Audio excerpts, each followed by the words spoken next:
Class 7 subject इस्लामियत class 3 है आज हमारा। इससे पहले मैंने सॉफ्ट सॉन्ग से सबक मिसाल चैप्टर डिस्क्राइब किया था सफ़ा नंबर 34 यानी 34 पर। इससे रिलेटेड आपको बुक से ही मौजूद मारूफी सवाल करवाए, शॉर्ट क्वेश्चन आंसर करवाए।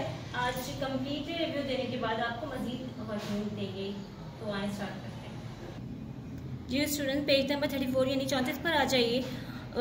विसाल के बारे में, यानी कि नबी सल्लल्लाहु अलैहि वसल्लम की जब बासत का मकसद लोगों को राह हक दिखाना, यानी कि उन्होंने जब तमाम तर तबलीग अल्लाह ताला के तमाम तरह अहकाम लोगों तक पहुंचा दिए नहायत कामयाबी के साथ, तो अल्लाह ताला ने फरमाया कि सूरत अन-नसर में मौजूद है कि अल्लाह की मदद आ पहुंची और फतह हासिल हो गई। इसकी ट्रांसलेशन में यही है कि लोग जो हैं वो नबी सल्लल्लाहु अलैहि वसल्लम के कहने पर, उनके फरमान पर अल्लाह ताला के अहकाम को मानने लगे और दायरा इस्लाम में दाखिल हुए। जी, तो इसमें यही बताया कि नबी के विसाल से मुतल्लिक उसके आसपास जो वाक़यात हुए और जो तारीख़ है उसी के बारे में हमने इस चैप्टर में पढ़ा है। बीमारी का आगाज़ कैसे हुआ? सफ़र के महीने के आखिरी दिनों में नबी सल्लल्लाहु अलैहि वसल्लम ने अपनी इमामत हज़रत अबू बकर सिद्दीक़ रज़ियल्लाहु तआला अन्हु को सौंपी, और नबी के मौजूदगी में किसी ने इमामत करवाई तो हज़रत अबू बकर सिद्दीक़ रज़ियल्लाहु तआला अन्हु, जो बहुत ही नेक और बहुत ही करीब तरीन सहाबी थे नबी सल्लल्लाहु अलैहि वसल्लम के, उन्होंने इमामत फरमाई। और फिर जब नबी सल्लल्लाहु अलैहि वसल्लम के विसाल का वक्त करीब आया तो उन्होंने अपनी बेटी बीबी फातिमा के कान में कुछ कहा, जिससे सुनकर वो रोने लगी। उसके बाद बीबी आयशा ने पूछा तो बताया कि पहले जब उन्होंने कहा कि मेरा विसाल होने वाला है, यानी मैं अल्लाह ताला से मिलने वाला हूँ, तो मैं रोने लगी कि वो मुझे छोड़ जाएंगे। लेकिन फिर जब दूसरी दफ़ा उन्होंने कहा कि मुझसे सबसे पहले तुम जन्नत में मुलाकात करोगी, तो ये सुनकर मैं मुस्कुराने लगी, हंसने लगी। तो इस तरह से नबी सल्लल्लाहु अलैहि वसल्लम के विसाल से मुतल्लिक एक बीबी फातिमा ने ये हदीस रिवायत की थी कि नबी सल्लल्लाहु अलैहि वसल्लम पीर के दिन 12 रबीउल अव्वल फजर की नमाज के वक्त हुज्रे का पर्दा उठाया तो देखा लोग फजर की नमाज अदा कर रहे हैं। ये देखकर आप खुश हुए, सहाबा किराम भी बहुत खुश हुए कि आपकी तबीयत बेहतर है।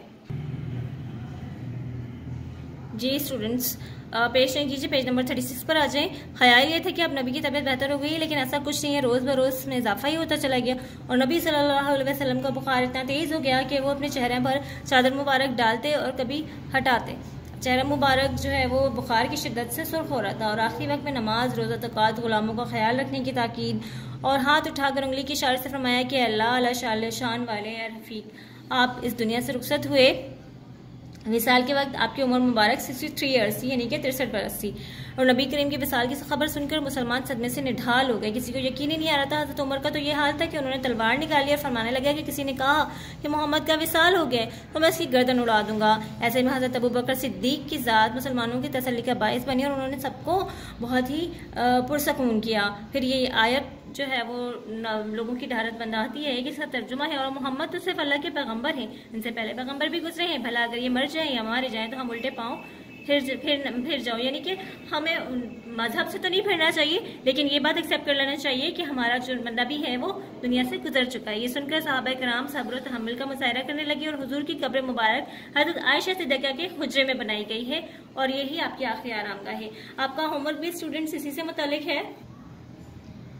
आप पेज नंबर 36 पर आपकी डायरी मौजूद है। देखिए, मेक 10 एमसीक्यूज। इस पूरे चैप्टर को पढ़ने के बाद, अच्छी तरह से पढ़ने के बाद आप टोटल 10 एमसीक्यूज बनाएंगे। यही आपका होमवर्क है। बहुत नीट एंड क्लीन काम कीजिएगा, अपना ख्याल रखिएगा। अल्लाह हाफिज़।